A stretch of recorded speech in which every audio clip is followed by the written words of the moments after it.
1947 ಇಂಡಿಯಾಗೆ ಇಂಡಿಪೆಂಡೆನ್ಸ್ ಸಿಗುತ್ತೆ.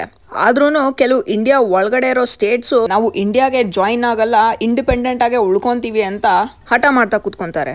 ಇನ್ನೊಂದು ಕಡೆ ಪಾಕಿಸ್ತಾನವರು ಜಮ್ಮು ಕಾಶ್ಮೀರದ ಮೇಲೆ ಅಟ್ಯಾಕ್ ಮಾಡಕ್ಕೆ ಪ್ಲಾನ್ ಮಾಡ್ಕೊಂತಿರ್ತಾರೆ. ಸೊ ಈ ತರ ಇರಬೇಕಾದ್ರೆ ನಾವು ಇಂಡಿಪೆಂಡೆಂಟ್ ಆಗಿ ಉಳ್ಕೊಂತೀವಿ ಅಂತ ಹೇಳ್ತಿದ್ದ ಸ್ಟೇಟ್ಗಳು ಹೈದರಾಬಾದ್, ಜಮ್ಮು ಕಾಶ್ಮೀರ್, ಜೂನಾಗಢ್, ಜೋಧ್ಪುರ್, ಆಮೇಲೆ ಭೋಪಾಲ್.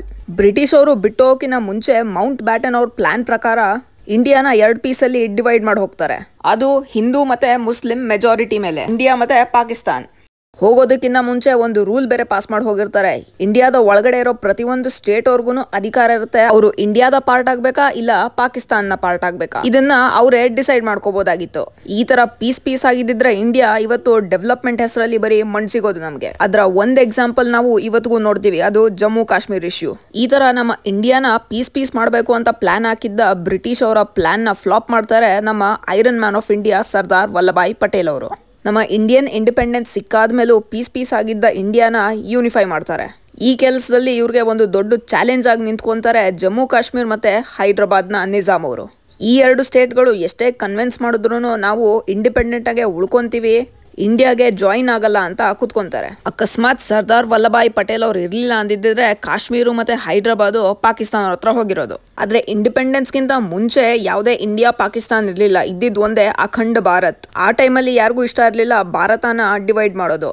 ಆದ್ರೆ ಮುಸ್ಲಿಂ ಲೀಗ್ ಮತ್ತೆ ಮೊಹಮ್ಮದ್ ಅಲಿ ಜಿನ್ನಾ ಅವರು ಹಠ ಮಾಡ್ತಾ ಕೂತ್ಕೊಂತಾರೆ, ನಮ್ಗೆ ಡಿವೈಡೆಡ್ ಇಂಡಿಯಾನ ಕೊಡಿ ಅಂತ.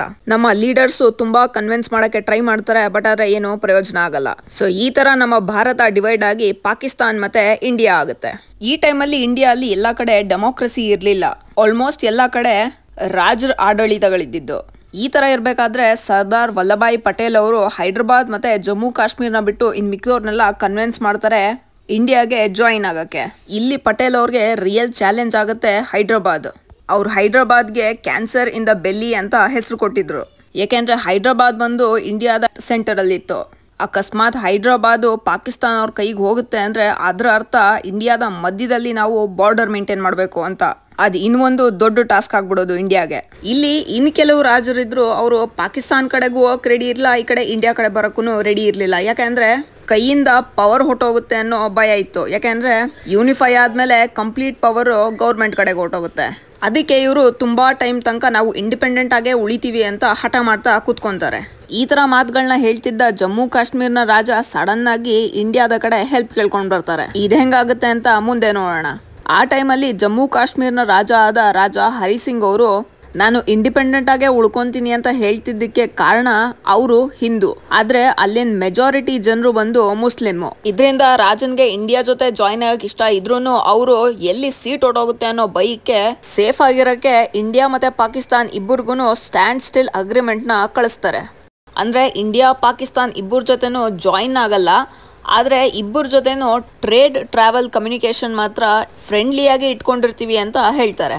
ಪಾಕಿಸ್ತಾನ ಏನೋ ಈ ಅಗ್ರಿಮೆಂಟ್ನ ಸಡನ್ ಆಗಿ ಸೈನ್ ಮಾಡಿಬಿಡ್ತಾರೆ, ಬಟ್ ಆದರೆ ಇಂಡಿಯಾ ಮಾತ್ರ ಹೋಲ್ಡಲ್ಲಿ ಇಟ್ಟಿರ್ತಾರೆ. ಆದರೆ ಇಲ್ಲಿ ಶಾಕಿಂಗ್ ಏನಾಗುತ್ತೆ ಅಂದರೆ ಪಾಕಿಸ್ತಾನವರು ಸೈನ್ ಮಾಡಾದ್ಮೇಲೆ ಇಮಿಡಿಯೇಟ್ ಆಗಿ ಪಾಕಿಸ್ತಾನ ಅಗ್ರೆಸಿವ್ ಆಗಿ ಜಮ್ಮು ಕಾಶ್ಮೀರ್ ಮೇಲೆ ಅಟ್ಯಾಕ್ ಮಾಡಿಬಿಡ್ತಾರೆ.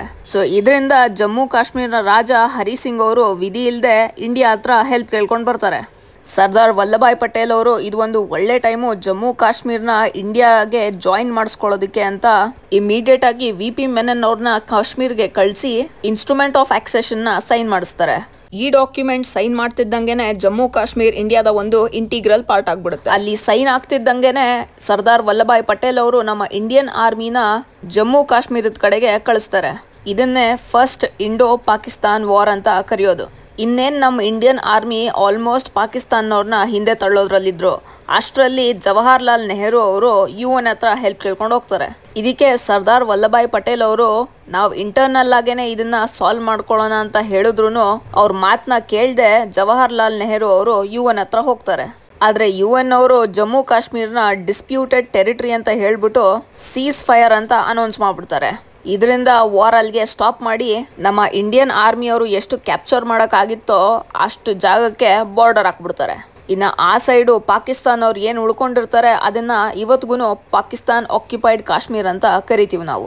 ಆ ಟೈಮಲ್ಲಿ ಜವಾಹರ್ಲಾಲ್ ನೆಹರು ಅವರು ಸರ್ದಾರ್ ವಲ್ಲಭಾಯ್ ಪಟೇಲ್ ಅವ್ರ ಮಾತು ಕೇಳ್ಕೊಂಡು ಇದನ್ನ UN ಅವ್ರ ಹತ್ರ ತಗೊಂಡೋಗೋದನ್ನ ಬಿಟ್ಟು ಇಂಟರ್ನಲ್ ಆಗೇ ರಿಸಾಲ್ವ್ ಮಾಡ್ಕೊಂಡಿದ್ರೆ ಫುಲ್ ಕಾಶ್ಮೀರ್ ಇವತ್ತು ಇಂಡಿಯಾದ ಒಂದು ಪಾರ್ಟ್ ಆಗಿರ್ತಿತ್ತು.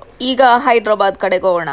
ಹೈದರಾಬಾದ್ ಅಲ್ಲಿ ಜಮ್ಮು ಕಾಶ್ಮೀರ್ಗಿಂತ ಸಿಚುವೇಶನ್ ಡಿಫ್ರೆಂಟ್ ಆಗಿತ್ತು. ಇಲ್ಲಿನ ನಿಜಾಮ್ ಬಂದು ಮೀರ್ ಉಸ್ಮಾನ್ ಅಲಿ ಖಾನ್, ಆದ್ರೆ ಇಲ್ಲಿ ಮೆಜಾರಿಟಿ ಜನರು ಬಂದು ಹಿಂದೂಗಳಿದ್ದು. ಇವನು ಆ ಟೈಮಲ್ಲಿ ಇಂಡಿಯಾದಲ್ಲಿ ರಿಚೆಸ್ಟ್ ಕಿಂಗ್ ಆಗಿದ್ದ. ಈ ದುಡ್ಡಿನ ದುರಾಂಕಾರದಿಂದ ಸರ್ದಾರ್ ವಲ್ಲಭಾಯ್ ಪಟೇಲ್ ಅವರು ಎಷ್ಟೇ ಕನ್ವಿನ್ಸ್ ಮಾಡಿದ್ರು ಉಸ್ಮಾನ್ ಅಲಿ ಖಾನು ನಾನು ಇಂಡಿಪೆಂಡೆಂಟ್ ಆಗಿ ಉಳ್ಕೊಂತೀನಿ ಅಂತ ಹಠ ಮಾಡ್ತಾ ಕೂತ್ಕೊಂತಾರೆ. ಅದು ಅಲ್ಲದೆ ಮಿಡಲ್ ಈಸ್ಟ್ ಮತ್ತೆ ಪಾಕಿಸ್ತಾನ ಹತ್ರ ಹೆಲ್ಪ್ ಕೇಳ್ಕೊಂಡು ಹೋಗಿರ್ತಾರೆ. ಆದ್ರೆ ಇಲ್ಲಿ ಹೈದರಾಬಾದ್ ಒಳಗಡೆ ಏನಾಗ್ತಿತ್ತು ಅಂದ್ರೆ ಇವರು ಕಂಪ್ಲೀಟ್ ಸ್ಟೇಟ್ ನ ಮುಸ್ಲಿಂ ಸ್ಟೇಟ್ ಮಾಡಕ್ಕೆ ಹೊರಟಿದ್ರು. ಅದು ಅಲ್ಲದೆ ಇವ್ರದೇ ಒಂದು ಆರ್ಮಿ ಬೇರೆ ಇತ್ತು ಇಲ್ಲಿ ಒಳಗಡೆ, ರಜಾಕರ್ಸ್ ಅಂತ. ಅದರ ಲೀಡರ್ ಬಂದು ಕಾಸಿಂ ರಿಜ್ವಿ ಅಂತ. ಇವ್ರ ಮಹಾನ್ ಕೆಲಸ ಏನು ಅಂದ್ರೆ ಹೋಗೋ ಬರೋ ಟ್ರೈನ್ ನ ನಿಲ್ಸಿ ಅಲ್ಲಿ ಲೂಟಿ ಮಾಡೋದು, ಇಲ್ಲ ಮರ್ಡರ್ ಮಾಡೋದು, ರೇಪ್ ಮಾಡೋದು. ಇದನ್ನೆಲ್ಲ ನೋಡಿ ಸರ್ದಾರ್ ವಲ್ಲಭಾಯ್ ಪಟೇಲ್ ಅವ್ರಿಗೆ ಗೊತ್ತಾಗುತ್ತೆ ಇವರು ಮಾತಿಗೆ ಬಗ್ಗೋರಲ್ಲ ಅಂತ. ಈ ಕಡೆ ಏನು ಆಕ್ಷನ್ ತಗೊಳಕ್ ಆಗ್ತಿರಲ್ಲ, ಯಾಕೆ ಅಂದ್ರೆ ಜವಾಹರ್ಲಾಲ್ ನೆಹರು ಅವರಿಂದ. ಇವರು ಮಿಲಿಟರಿ ಪವರ್ ಏನ್ ಯೂಸ್ ಮಾಡೋದು ಬೇಡ, ಮಾತಾಡೇನೆ ಸಾಲ್ವ್ ಮಾಡೋಣ ಅಂತ ಕುತ್ಕೊಂತಾರೆ. ಇದನ್ನ ನೋಡ್ಬಿಟ್ಟು ಸರ್ದಾರ್ ವಲ್ಲಭಾಯ್ ಪಟೇಲ್ ಅವರು 2-3 ಸಲ ವಾರ್ನಿಂಗು ಕೊಡ್ತಾರೆ, ನೀವು ಜಾಯಿನ್ ಆಗಿಲ್ಲ ಅಂದ್ರೆ ಫೋರ್ಸ್ಫುಲ್ ಆಗಿ ನಾವು ಮಿಲಿಟರಿನ ಯೂಸ್ ಮಾಡ್ಬೇಕಾಗತ್ತೆ ಅಂತ. ಆದ್ರೆ ಮಿಸ್ಟರ್ ಕಾಸಿಂ ರಿಜ್ವಿ ಅವರು ಡೆಲ್ಲಿಗೆ ಹೋಗ್ಬಿಟ್ಟು ಸರ್ದಾರ್ ವಲ್ಲಭಾಯ್ ಪಟೇಲ್ ಅವ್ರಿಗೆ ವಾರ್ನಿಂಗ್ ಕೊಡ್ತಾರೆ, ನಾವು ಹೈದರಾಬಾದ್ ನ ಇಂಡಿಯಾದ ಪಾರ್ಟ್ ಆಗಕ್ಕೆ ಯಾವತ್ತಿಗೂ ಬಿಡಲ್ಲ ಅಂತ ಹೇಳ್ತಾನೆ. ಅಕಸ್ಮಾತ್ ಇಂಡಿಯನ್ ಆರ್ಮಿ ಒಳಗಡೆ ಬಂದ್ರು ಅಂದ್ರೆ ಇಲ್ಲಿ ವಾರ್ ಆಗುತ್ತೆ ಅಂತ ವಾರ್ನಿಂಗ್ ಕೊಡ್ತಾರೆ.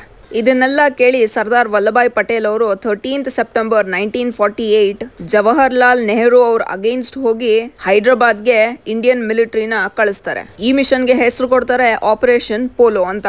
ಮಿಷನ್ ನ ಲೀಡ್ ಮಾಡ್ತಾ ಇದ್ದಿದ್ದು ಮೇಜರ್ ಜನರಲ್ JN ಚೌಧರಿ ಅಂತ. ಬರೀ 5 ದಿನದಲ್ಲೇನೆ ಕಂಪ್ಲೀಟ್ ಹೈದರಾಬಾದ್ ನ ಕಂಟ್ರೋಲು ಕೈಗೆ ತಗೊಂಡ್ಬಿಡ್ತಾರೆ ನಮ್ಮ ಇಂಡಿಯನ್ ಆರ್ಮಿ ಅವರು. ಕೊನೆಗೆ ಮಿಸ್ಟರ್ ಕಾಸಿಂ ರಿಜ್ವಿ ಅವ್ರನ್ನ ಜೈಲಿಗೆ ಕಳಿಸ್ತಾರೆ, ಮತ್ತೆ ಅವರ ನಿಜಾಮು ಸರೆಂಡರ್ ಆಗ್ತಾರೆ. ಈ ರೀತಿ ಹೈದರಾಬಾದ್ ನಮ್ಮ ಇಂಡಿಯಾದ ಒಂದು ಇಂಟಿಗ್ರಲ್ ಪಾರ್ಟ್ ಆಗಿದ್ದು. ಅಕಸ್ಮಾತ್ ಸರ್ದಾರ್ ವಲ್ಲಭಾಯ್ ಪಟೇಲ್ ಅವರು ಜವಾಹರ್ಲಾಲ್ ಅವ್ರ ಮಾತು ಕೇಳ್ಕೊಂಡು ಅಲ್ಲಿ ಮಿಲಿಟರಿ ಆಕ್ಷನ್ಸ್ ತಗೊಳ್ಳಿಲ್ಲ ಅಂದಿದ್ರೆ ಹೈದರಾಬಾದ್ ಬಂದು ಇನ್ನೊಂದು ಕಾಶ್ಮೀರ್ ಆಗಿರ್ತಿತ್ತು. ನಮ್ಮ ಇಂಡಿಯಾಗೋಸ್ಕರ ಇವ್ರ ಕಾಂಟ್ರಿಬ್ಯೂಷನ್ ಒಂದಲ್ಲ ಎರಡಲ್ಲ. ಇವತ್ತು ಇಂಡಿಯಾ ಪೀಸ್ ಆಗದೆ ಉಳ್ಕೊಂಡಿದೆ ಅಂದ್ರೆ ಅದಕ್ಕೆ ಕಾರಣ ಇವರೇನೆ. ಇಲ್ಲ ಅಂದ್ರೆ ಇವಾಗ ಕಾಶ್ಮೀರಲ್ಲಿ ಆಗ್ತಿರೋ ಗಲಾಟೆಗಳೆಲ್ಲ ಹೈದರಾಬಾದಲ್ಲಿ ಆಗಿರೋದು, ಇಂಡಿಯಾದ ಮಧ್ಯದಲ್ಲಿ. ಆಗ ಇಂಡಿಯಾ ಡೆವಲಪ್ಮೆಂಟ್ ನ ಬಿಟ್ಟು ಬರೀ ಸೆಕ್ಯೂರಿಟಿ ಮೇಲೆನೆ ಗಮನ ಕೊಡ್ಬೇಕಾಗಿರ್ತಿತ್ತು. ಇವ್ರು ನಮಗೋಸ್ಕರ ಇಷ್ಟೊಂದೆಲ್ಲ ಮಾಡಿದ್ರು ಇವ್ರನ್ನ ಬ್ಯಾಕ್ ಲೈನ್ ಅಲ್ಲಿ ಇಟ್ಟಿದ್ರು. ಮರೀದೆ ಈ ವಿಡಿಯೋನ ವಾಟ್ಸ್ಆಪ್, ಫೇಸ್ಬುಕ್ ಎಲ್ಲ ಕಡೆ ಶೇರ್ ಮಾಡಿ. ನಮ್ಮ ಸರ್ದಾರ್ ವಲ್ಲಭಾಯ್ ಪಟೇಲ್ ಅವರ ಕಾಂಟ್ರಿಬ್ಯೂಷನ್ ಎಲ್ಲರಿಗೂ ಗೊತ್ತಾಗಬೇಕು.